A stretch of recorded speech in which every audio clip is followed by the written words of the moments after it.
Perkenalkan, nama saya Afri Gunawan Zebua dengan NIM 25230404. Saya mahasiswa dari Universitas Nias, Prodi Teknik Sipil, Fakultas Sains dan Teknologi. Pada kesempatan ini saya mereview materi-materi di mata kuliah Pancasila yang diampu oleh Bapak Restu Yandika Sakti Zenrate Esa MH.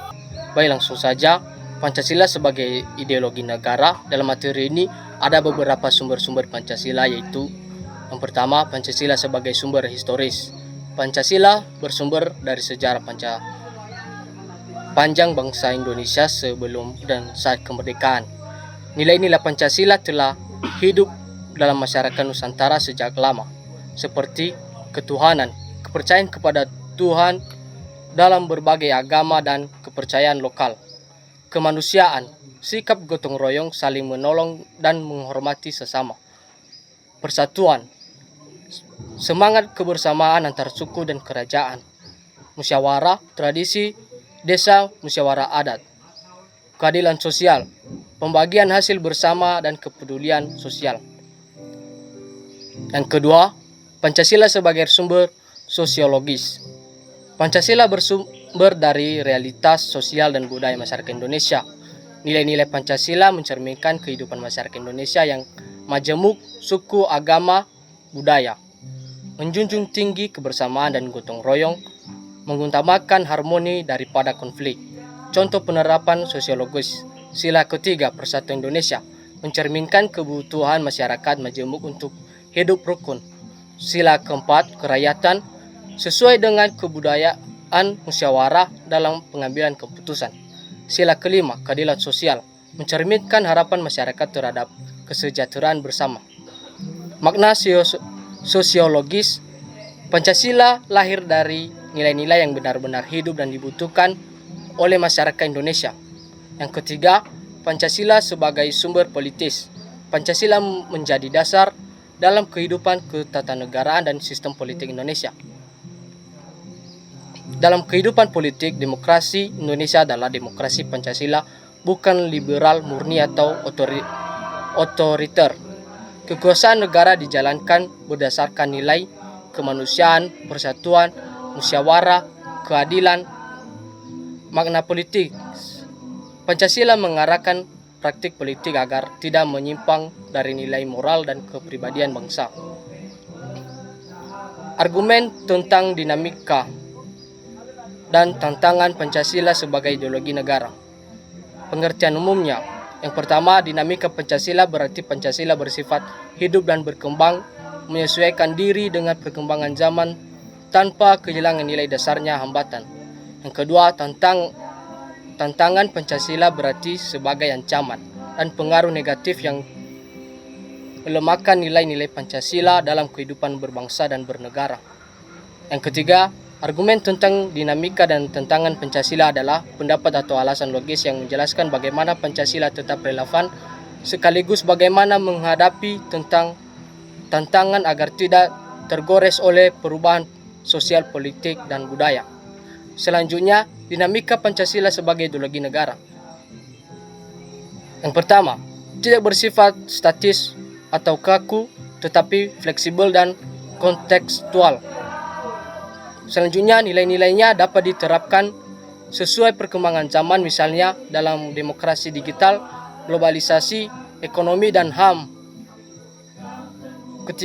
Selanjutnya, tetap menjadi pedoman moral, politik, dan hukum meskipun bentuk penerapannya bisa berbeda dari masa ke masa. Tantangan Pancasila sebagai ideologi negara. Yang pertama, globalisasi dan budaya asing yang dapat mengikis nasionalisme. Selanjutnya, radikalisme dan intoleransi yang bertentangan dengan nilai kemanusiaan dan persatuan.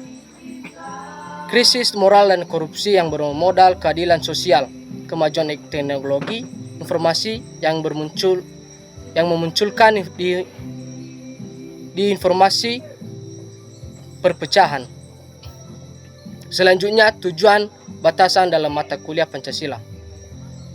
Dapat memahami Pancasila sebagai ideologi berbuta dan dinamis, mampu menganalisis isu-isu kebangsaan dengan perspektif nilai-nilai Pancasila.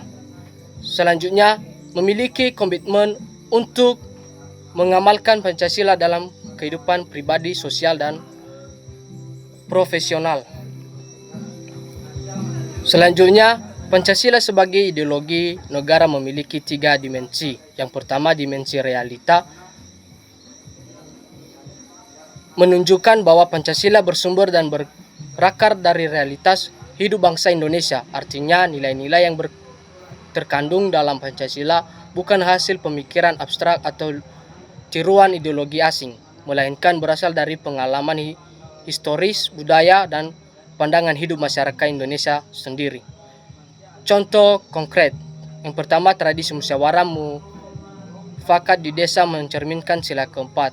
Kebiasaan gotong royong dan tolong menolong mencerminkan sila kelima. Toleransi antar umat beragama menggambarkan sila ke-1 dan ke-2. Yang kedua, dimensi idealisme, menggambarkan bahwa Pancasila mengandung cita-cita dan tujuan luhur yang ingin mewujudkan dalam kehidupan berbangsa dan bernegara, yang menjadi arah dan pedoman bagi penyelenggaraan negara. Selanjutnya, dimensi fleksibilitas, menegaskan bahwa Pancasila bersifat terbuka, dinamis, dan adaptif terhadap perubahan zaman. Pancasila dapat dikembangkan dan diterapkan dalam berbagai konteks baru tanpa mengubah nilai dasarnya. Pancasila sebagai sistem etika. Pancasila dalam dasar negara dan ideologi bangsa Indonesia yang memuat nilai-nilai fundamental selain sebagai landasan konstitusi. Pancasila juga dapat dipahami sebagai sistem etika, yaitu pedoman moral bagi setiap warga negara dalam kehidupan sehari-hari. Konsep Pancasila sebagai sistem etika. Sistem etika adalah kumpulan nilai, prinsip, dan norma yang menjadi pedoman perilaku manusia agar bertindak sesuai moral, adil, dan bertanggung jawab. Nilai-nilai etika pada setiap sila. Sila yang pertama, ketuhanan yang Maha Esa, toleransi, hormat beragama, spiritualitas, contoh perilaku, menghormati agama orang lain, berdoa sesuai keyakinan. Selanjutnya, sila kedua, kemanusiaan yang adil dan beradab. Hak asasi manusia, keadilan, empati, contoh perilaku, menolong orang yang kesulitan, menghargai pendapat orang lain. Selanjutnya, persatuan Indonesia, solidaritas, kebersamaan, nasionalisme. Contohnya, mengutamakan kepentingan bangsa daripada golongan. Sila keempat, kerakyatan yang dipimpin oleh hikmat kebijaksanaan dalam permusyawaratan perwakilan. Musyawarah demokrasi bijaksana, contohnya mendengarkan pendapat orang lain sebelum mengambil keputusan. Selanjutnya, sila kelima, keadilan sosial bagi seluruh rakyat Indonesia. Keadilan sosial, kepedulian, pemerataan, contohnya membantu kelompok masyarakat yang kurang beruntung. Alasan Pancasila disebut sistem etika. Yang pertama, bersifat terpadu dan konsisten. Kelima, sila membentuk satu kesatuan etika yang saling mendukung, bukan berdiri sendiri. Selanjutnya, mengandung prinsip moral universal. Nilai Pancasila bersifat universal, relevan untuk semua kalangan dan situasi sosial. Selanjutnya, dapat diterapkan dalam kehidupan sehari-hari. Setiap individu dapat menerapkan nilai Pancasila dalam perilaku sehari-hari, baik di rumah, sekolah, tempat kerja, maupun di luar masyarakat. Selanjutnya, mendorong tindakan bertanggung jawab.